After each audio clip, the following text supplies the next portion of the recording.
மரங்கள் கவிதை. இயற்கையின் அழகு மரங்கள், மக்களின் மருந்து பெட்டகம் மரங்கள். இளைப்பாற நிழற்குடை மரங்கள், உயிர்களுக்கு உயிரளிக்கும் மரங்கள். வீடு செழிக்க மரங்கள், நாடு செழிக்க மரங்கள்.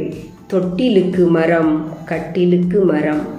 தோணிகளுக்கு மரங்கள், ஏணிகளுக்கு மரங்கள். மழை பொழிய மரங்கள், மண் அரிப்பிற்கு மரங்கள். நீரை தேக்கி வைக்க மரங்கள், மண் வளத்தை பெருக்க மரங்கள். பசுமையை கொடுக்கும் மரங்கள், வியாதிகளை தீர்க்கும் மரங்கள். வாசனை திரவியத்திற்கு மரங்கள், நிலக்கரியாக வெளிவரும் புதையுண்ட மரங்கள்.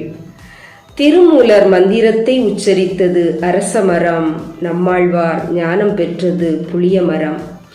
அசோகர் நட்டது நிழல் தரும் மரம், புத்தர் ஞானம் பெற்றது போதி மரம். விறகிற்காக மரங்கள், விவசாயத்திற்காக மரங்கள். வீடு கட்ட மரம், கப்பல் கட்ட மரம். தொட்டில் முதல் சவப்பட்டி வரை வருவது மரங்கள். மரம் இல்லையேல் மழை இல்லை, மழை இல்லையேல் மரம் இல்லை. மரம் இல்லாமல் மனிதன் இல்லை, மனிதன் இல்லாமல் மரம் இல்லை. மரம் வளர்ப்போம், உயிர் பெறுவோம். நன்றி.